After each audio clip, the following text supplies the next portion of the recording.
ಎಲ್ಲರಿಗೂ ನಮಸ್ಕಾರ. ಇವತ್ತು ಕೊರಟಗೆರೆ ತಾಲೂಕಲ್ಲಿರುವ ಸಿದ್ದರ ಬೆಟ್ಟಕ್ಕೆ ಟ್ರೆಕ್ಕಿಂಗ್ ಬಂದಿದ್ದೀನಿ. ಬನ್ನಿ ನೋಡೋಣ ಏನೇನು ನೋಡ್ಬೋದು.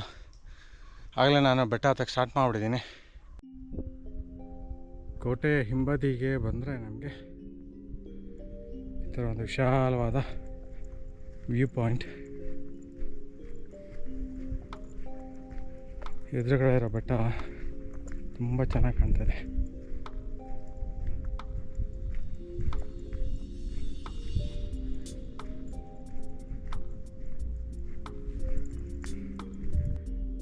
ಅಂದರೆ ಸಿದ್ಧರು ಸಂತರು ನೂರಾರು ವರ್ಷ ಈ ಬೆಟ್ಟದ ಮೇಲೆ ತಪಸ್ಸು ಮಾಡಿರೋ ಇತಿಹಾಸ ಇದೆ. ಆದ್ದರಿಂದಾನೆ ಸಿದ್ಧರ ಬೆಟ್ಟ ಅಂತ ಹೆಸರು.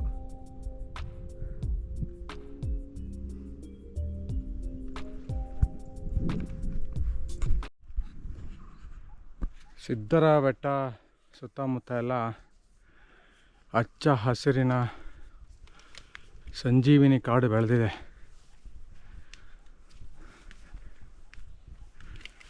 ತುಂಬ ಚೆನ್ನಾಗಿ ವಾಕಿಂಗ್ ಟ್ರಯಲ್ಸ್ ಮಾಡಿದ್ದಾರೆ. ನೋಡ್ಬೇಕಿನ್ನು ಎಷ್ಟು ದೂರ ಸಿಗುತ್ತೆ ಈ ಥರ ಅಂತ. ಇನ್ನು ಮೇಲ್ಗಡೆ ಹೋಗ್ತಾ ಹೋಗ್ತಾ ನಮಗೆ ಸುಮಾರು ಒಳ್ಳೊಳ್ಳೆ ಜಾಗಗಳೆಲ್ಲ ನೋಡ್ಬೋದು. ನಾನು ಆರಂಡಿ ಮಾಡಿದಾಗ ಸ್ವಲ್ಪ ಜಾಗಗಳೆಲ್ಲ ನಾನು ತಿಳ್ಕೊಂಡೆ. ಅಂದರೆ ಇಲ್ಲಿ ಗುಹೆಗಳಿದೆಯಂತೆ, ಆ ಗುಹೆ ಒಳಗಡೆ ಎಲ್ಲ ಹೋಗಿ ಬರ್ಬೋದು. ಹಾಗೂ ಕೋಳಿಮಟ್ಟೆ ಬಾವಿ, ಅಕ್ಕ ತಂಗಿಯರ ಕಲ್ಯಾಣಿ, ಕುರುಂಗರಾಜನ ಕೋಟೆ ಕೂಡ ಇದೆಯಂತೆ ಮೇಲೆ. ಅರಣ್ಯ ವಿಹಾರ ಆನ್ಲೈನ್ ವೆಬ್ಸೈಟಲ್ಲಿ ನಾನು 2 ದಿನ ಮುಂಚೆನೇ ಟಿಕೆಟ್ ಬುಕ್ ಮಾಡ್ಕೊಂಡಿದ್ದೆ, ಟ್ರೆಕ್ಕಿಂಗ್ ಟಿಕೆಟ. ಆದರೆ ಇಲ್ಲಿ ಬಂದು ನೋಡಿದ್ರೆ ಅಲ್ಲಿ ಸ್ವಲ್ಪ ತುಂಬ ದೂರದಲ್ಲಿ ಯಾರೋ 3 ಹುಡುಗರು ಇರ್ತಾರೆ. ಅವ್ರು ಫೋನ್ ಮಾಡಿ ಅಂದರು. ಆಮೇಲೆ ಯಾರನ್ನಾದರೂ ವಿಚಾರಿಸೋಣ ಇಲ್ಲಿ ಅಂತ ಕೆಳಗಡೆ ಕೇಳಿದ್ರೆ ಇಲ್ಲಿ ಯಾರೂ ಇಲ್ಲ, ನಿಮ್ಮ ಪಾಡಿಗೆ ನೀವು ಮೇಲ್ಗಡೆ ಹೋಗ್ಬೋದು ಅಂತ ಹೇಳ್ಬಿಟ್ರು. ನೋಡೋಣ, ಈ ಗೈಡ್ಗಳು ಯಾರೂ ಸಿಕ್ಕಿಲ್ಲ ಇವತ್ತು.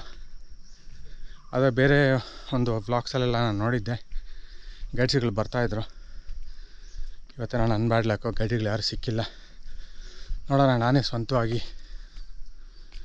ಜಾಗಗಳೆಲ್ಲ ರೀಚ್ ಆಗ್ಬೋದಾ ಅಂತ. ಈ ಬೆಟ್ಟದ ಮೇಲೆ ತುಂಬ ಪ್ರಶಾಂತವಾದ ವಾತಾವರಣ ಇದೆ. ನಾನು ಗಮನಿಸಿದ ಹಾಗೆ ಹಚ್ಚ ಹಸಿರಾಗಿರೋ ಮರಗಳ ಸಾಲು. ನಾವು ನಡ್ಕೊಂಡೋಗೋ ದಾರಿಲೆಲ್ಲ ಮರಗಳ ಸಾಲಿದೆ. ನಾವು ಸುಸ್ತಾದರೆ ಕೂತ್ಕೊಂಡು ರೆಸ್ಟ್ ತಗೊಳ್ಬೋದು. ಸದ್ಯಕ್ಕೆ ಇವತ್ತು ನಾನು ಒಬ್ಬನೇ ಅನಿಸಿದ್ದೆ ಸಿದ್ಧರ ಬೆಟ್ಟದ ಮೇಲೆ ಇರೋನು. ನನ್ನ ಕೆಳಗಡೆಯಿಂದ ಇಲ್ಲಿ ತನಕ ಬರೋ ತನಕ ನನಗೆ ಯಾರೂ ಸಿಕ್ಕಲೇ ಇಲ್ಲ, ಯಾರೂ ಇಳಿದೂ ಇಲ್ಲ, ಯಾರೂ ನನ್ನ ಜೊತೆ ಮೇಲ್ಗಡೆ ಬರ್ತಾನೂ ಇಲ್ಲ. ನೋಡೋಣ, ಇದೇ ಥರ ನಾನೊಂದು ಕೆಲವು ಬೆಟ್ಟಗಳ ಮೇಲೆ ಸಂಪೂರ್ಣವಾಗಿ ಹತ್ತು ಇಳಿದು ಅಲ್ಲೊಂದು ಸುಮಾರು ಸಮಯ ನಾನು ಕಳೆದಿರ್ತೀನಿ. ಅಷ್ಟು ಸಮಯ ಆದರೂ ಯಾರೂ ಜನನೇ ಕಾಣಲ್ಲ ಕೆಲವು ಬೆಟ್ಟದ ಮೇಲೆ. ಮೋಸ್ಟ್ಲಿ ಇದೊಂದು 5ನೇದೋ 6ನೇದೋ ಬೆಟ್ಟ, ಆ ಥರ ಒಂದು ಅನುಭವ. ನೋಡೋಣ ಮೇಲ್ಗಡೆ ಹೋದರೆ ಜನಗಳಿಗೆ ಕಾಣಿಸ್ಬೋದೇನೋ ಅಂತ.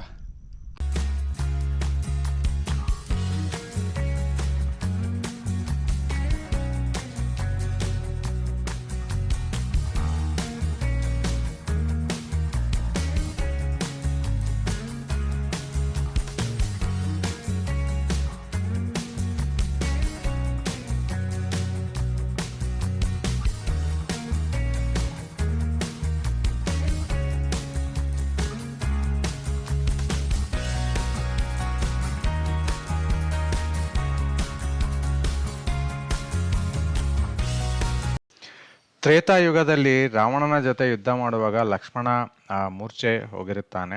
ಆ ಸಮಯದಲ್ಲಿ ಆಂಜನೇಯ ಬಂದು ಹಿಮಾಲಯ ಪರ್ವತದಿಂದ ಸಂಜೀವಿನಿ ಬೆಟ್ಟವನ್ನು ಹೊತ್ತು ತರುವಾಗ ಬೆಟ್ಟದ ಒಂದು ಚಿಕ್ಕ ಭಾಗ ಇಲ್ಲಿ ಬಿದ್ದಿದೆ ಎಂದು ನಂಬುತ್ತಾರೆ. ಸಿದ್ಧರ ಬೆಟ್ಟಕ್ಕೆ ಸುಮಾರು ಹೆಸರುಗಳಿದೆ. ಅವುಗಳು ಯಾವೆಂದರೆ ಸುವರ್ಣಗಿರಿ, ರಸಸಿದ್ಧರ ಬೆಟ್ಟ, ಬೆಳ್ಳಿ ಬೆಟ್ಟ, ಸಿದ್ಧರ ಬೆಟ್ಟ, ಸಂಜೀವಿನಿ ಬೆಟ್ಟ ಹಾಗೂ ಬೂದಗವಿ.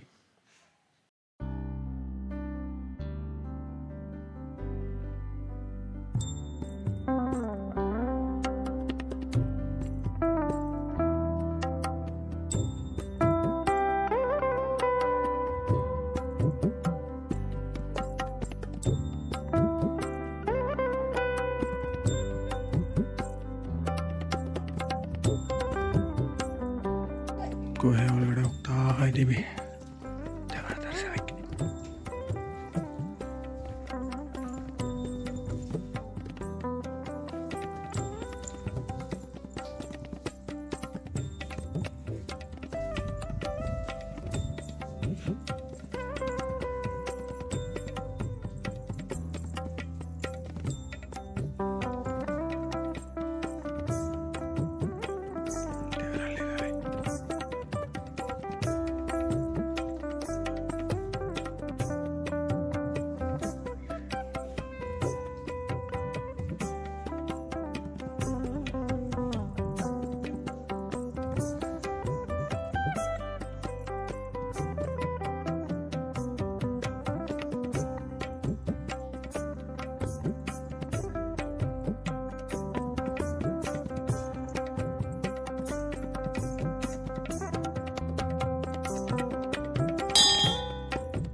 ಅಲ್ಲಿ ಎದುರುಗಡೆ ಕಾಣ್ತಾ ಇರೋದು ಸಿದ್ದೇಶ್ವರರ ಗುಡಿ ಇದೆ.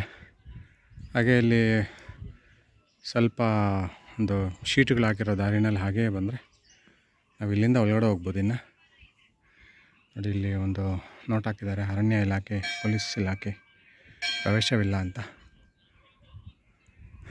ಇಲ್ಲಿಂದ ನೋಡಿ ವಿಹಂಗಮ ನೋಟ.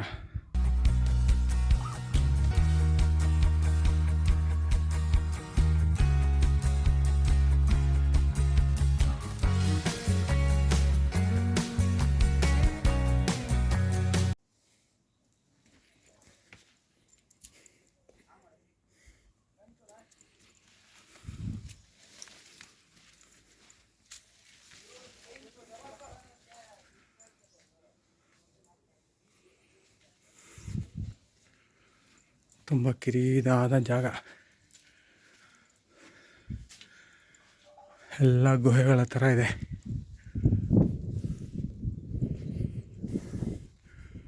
ಯಪ್ಪ,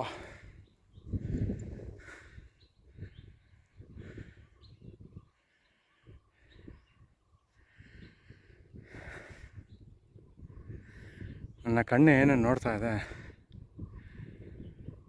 ಆ ವಿಷನ್ ಇರೋ ಒಂದು ಕ್ಯಾಮ್ರಾ ಇದ್ದಿದ್ರೆ ಬ್ಯೂಟಿಫುಲ್ ಆಗಿ ಒಂದು ಪಿಕ್ಚರ್ನ ಕ್ಯಾಪ್ಚರ್ ಮಾಡ್ಬೋದಾಯಿತು.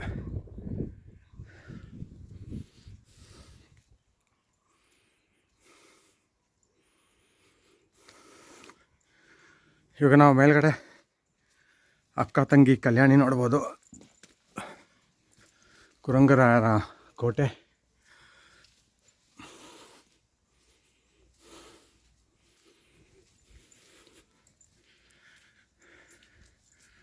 ಸದ್ಯಕ್ಕೆ ಯಾರಿಲ್ಲ, ನಾನೊಬ್ಬನೇ.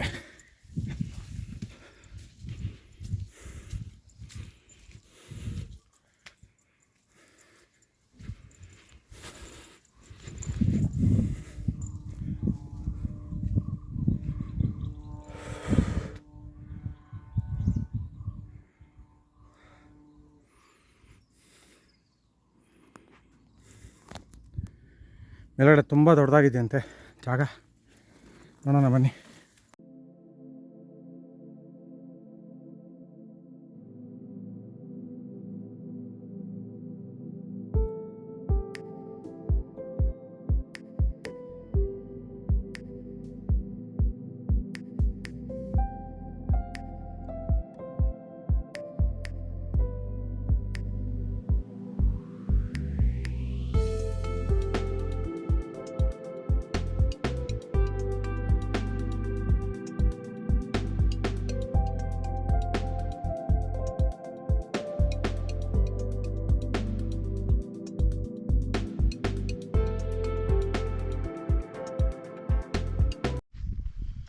ಇವತ್ತು ನನಗೆ ಸಿದ್ಧರ ಬೆಟ್ಟದ ಮೇಲೆ ಗೈಡ್ ಸಿಗದಿರೋ ಕಾರಣ ದೇವ ದರ್ಶನ ಮಾಡಿಕೊಂಡು ಅದು ಎದುರುಗಡೆನೆ ಸ್ವಲ್ಪ ಗುಹೆಗಳ ಮಧ್ಯ ಹಾದು ಬಂದರೆ ನೋಡಿ ಈ ಥರ ಹುಲ್ಲುಗಾವಲಿರೋ ಪ್ರದೇಶ ಕಾಣುತ್ತೆ. ನೋಡಿ ನನ್ನ ಸುತ್ತಮುತ್ತ ಎಲ್ಲ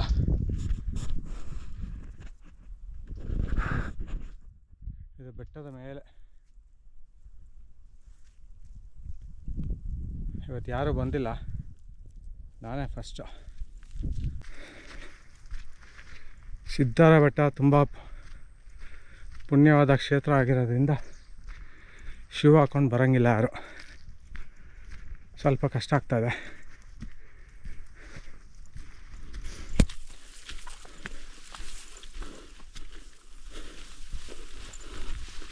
ಓ ಏನು ಮರ ಹುಲ್ಲುಗಳು.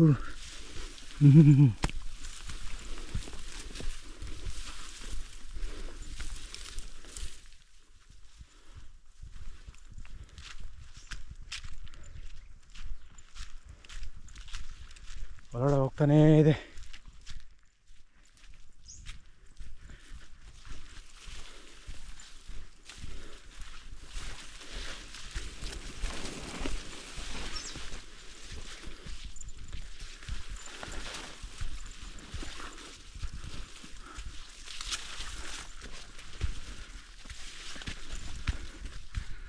ಇಷ್ಟೊಂದು ದಟ್ಟವಾಗಿ ಹುಲ್ಲುಗಳು ಬೆಳೆದಿರುತ್ತೆ ಅಂತ ನನಗೆ ಗೊತ್ತಿರಲಿಲ್ಲ.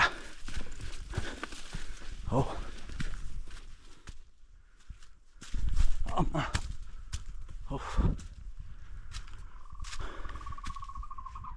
ಸ್ವಲ್ಪ ಶೂ ಹಾಕೊಂಡು ಬರಬೇಕಾಗಿತ್ತು ಅನ್ಸುತ್ತೆ.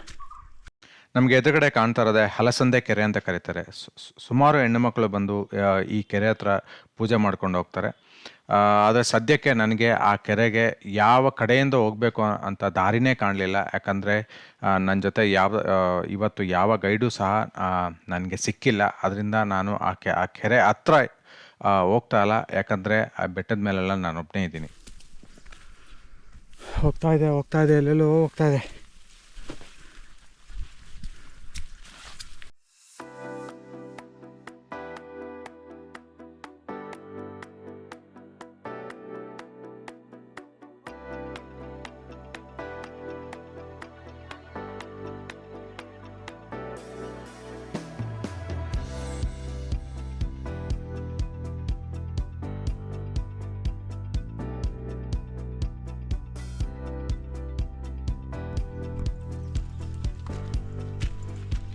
ಎಲ್ಲ ತುಂಬ ಚೆನ್ನಾಗಿ ಪಾಚಿಡಿದೆ.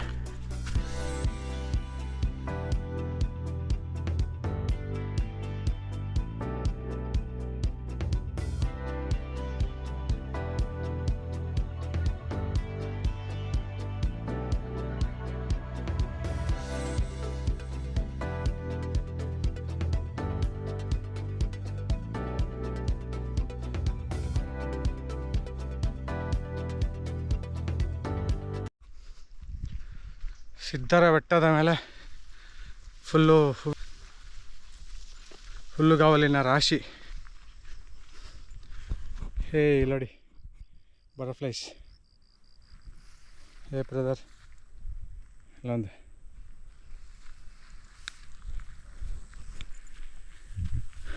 ಇವಾಗ ಬಂಡೆ ಮೇಲೆ ಬರ್ತಾ ಇದ್ದೀವಿ. ನನಗೆ ಗೊತ್ತಿರಂಗೆ ಒಂದು ಸುಮಾರು ಒಂದು ಅರ್ಧ ಕಿಲೋಮೀಟ್ರ್ ಅನಿಸುತ್ತೆ. ಬಂಡೆ ಮೇಲೆ ಇವಾಗ ಬರ್ತಾ ಇದ್ದೀವಿ.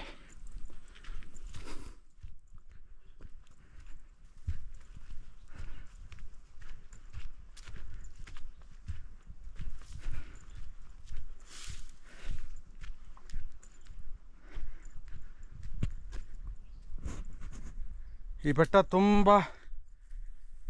ದೊಡ್ಡದಾದ ಬೆಟ್ಟ ಅಂತ ಕೇಳ್ಪಟ್ಟಿದ್ದೆ. ನೋಡಿ, ದಾರಿ ನೋಡ್ಕೊಳ್ಬೇಕು. ಬೆಟ್ಟದ ಮೇಲೆ ಯಾರಿಲ್ಲ, ನಾನೊಬ್ಬನೇ. ಓಕೆ, ಈ ಮರದ ಪಕ್ಕ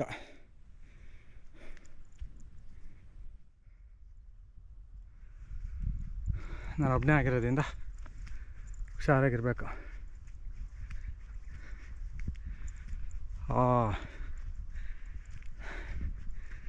ಅಲ್ಲೋಡಿ ಕುರಂಗುರಾಯರ ಕೋಟೆ ಅವಶೇಷಗಳು.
ಇಲ್ಲೂ ಕೂಡ ಒಂದು ಈಶ್ವರನ ಗುಡಿ ಇದೆ.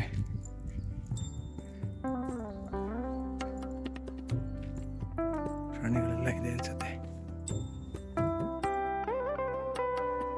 ಬ್ರದರ್, ಯಾರು ಇದ್ದೀರಾ?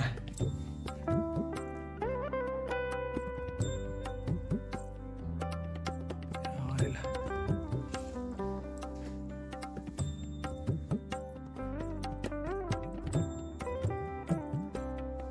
ನಂದಿ ವಿಗ್ರಹ, ಈಶ್ವರ. ಓಂ ನಮಃ ಶಿವಾಯ.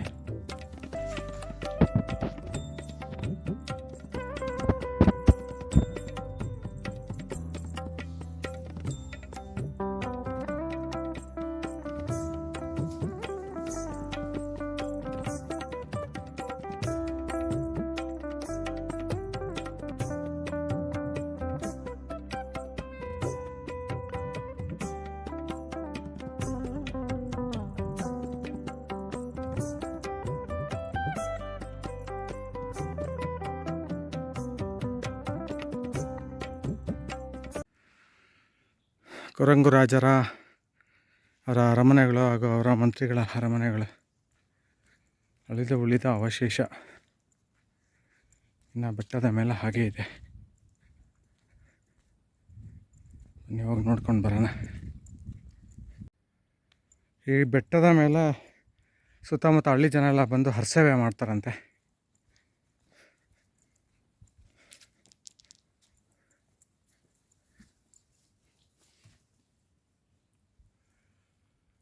ಚಿಕ್ಕದಾದ ಒಂದು ರೂಮು, ಆಗಿನ ಕಾಲದ ಚಪ್ಪಡಿಗಳೆಲ್ಲ ಹಾಸಿ ಮಾಡಿದ್ದಾರೆ. ಅಲ್ಲೂ ಕೂಡ ಒಂದಿದೆ, ಅಡುಗೆ ಮಾಡೋ ಜಾಗ ಅನಿಸುತ್ತೆ. ಅಡುಗೆ ಮನೆಯೇ ಇರ್ಬೋದು. ಅಡುಗೆ ಸಾಮಗ್ರಿಗಳು ಉಪ್ಪಿಟ್ಟಿದ್ದಾರೆ ನೋಡಿ. ಇಲ್ಲಿ ಗ್ಲಾಸ್ ಇಟ್ಟಿದ್ದಾರೆ ಕಿಟಕಿನಲ್ಲಿ. ಹೋಗೋದಕ್ಕೆಲ್ಲ ಅವಕಾಶಗಳಿದೆ ಸಣ್ಣ ಪುಟ್ಟ ಕಿಟಕಿ ಒಳಗಡೆ. ಇಷ್ಟು ಮೇಲೆ ಬಂದು ಈ ಥರ ಎಲ್ಲ ಮಾಡಿದಾರಲ್ಲ, ಮೆಚ್ಕೊಳ್ಳೇಬೇಕು. ಕೋಟೆ ಹಿಂಬದಿಗೆ ಬಂದರೆ ನಮಗೆ ಈ ಥರ ಒಂದು ವಿಶಾಲವಾದ ವ್ಯೂ ಪಾಯಿಂಟ್. ಎದುರುಗಡೆ ಇರೋ ಬೆಟ್ಟ ತುಂಬ ಚೆನ್ನಾಗಿ ಕಾಣ್ತದೆ.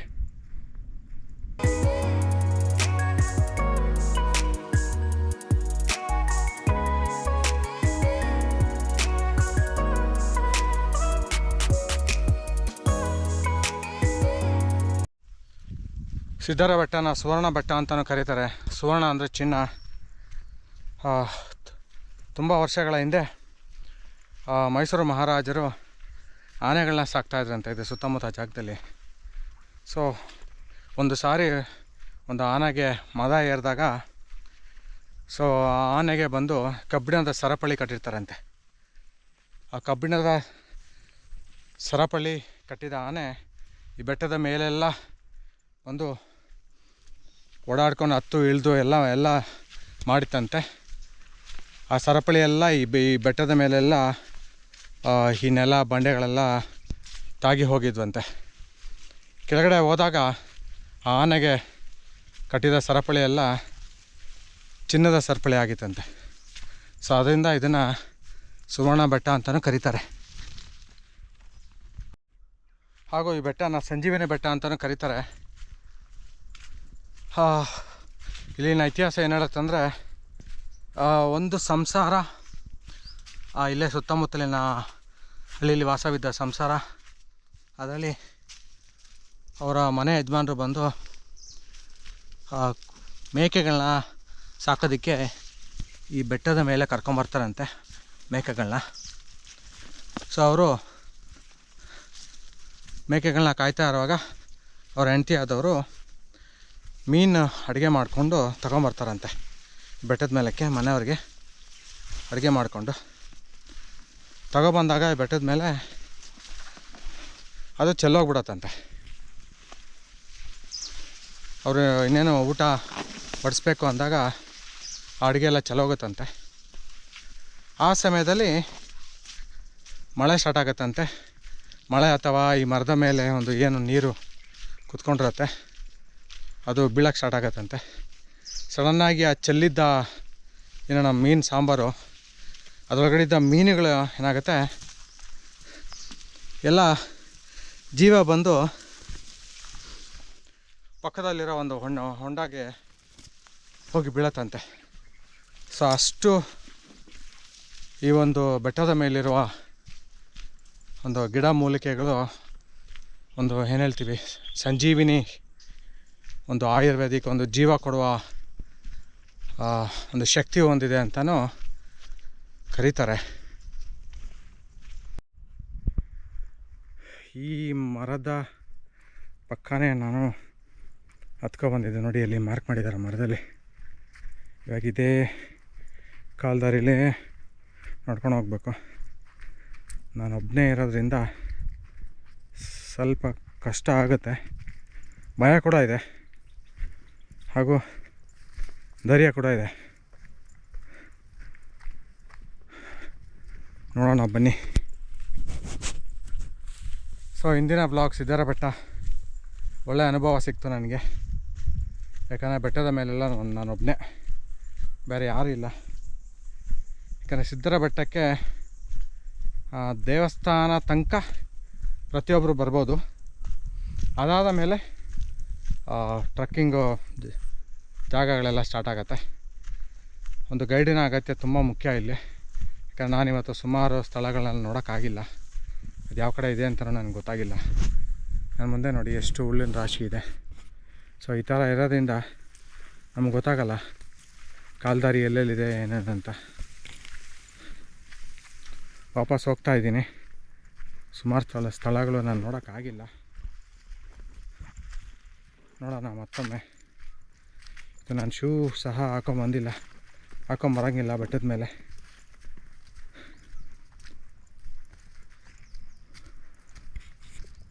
ಸಿದ್ಧರ ಬೆಟ್ಟದ ಮೇಲೆ ಸುವರ್ಣಮುಖಿಯ ನದಿ ಉಗಮದ ಸ್ಥಳ ಇದು. ಮತ್ತೊಂದು ಈ ಬೆಟ್ಟದ ವಿಶೇಷತೆ ಏನಂದರೆ, ಶ್ರೀರಾಮಚಂದ್ರ ಕಾಕಾಸುರ ಎಂಬ ರಾಕ್ಷಸನ ಈ ಬೆಟ್ಟದ ಮೇಲೆ ಸಂಹಾರ ಮಾಡಿರ್ತಾನೆ. ಇದರಿಂದ ಕಾಗೆಗಳು ಈ ಬೆಟ್ಟದ ಮೇಲೆ ನಮಗೆ ನೋಡ್ಲಿಕ್ಕೆ ಸಿಗೋದಿಲ್ಲ. ನೀವೆಲ್ಲೂ ನೋಡಿದ್ರು ಕಾಗೆಗಳು ನಮಗೆ ಸಿಗಲ್ಲ. ವಾವ್, ಒಂದು ಬ್ಯೂಟಿಫುಲ್ ವ್ಯೂ ತೋರಿಸ್ತೀನಿ ನೋಡಿ.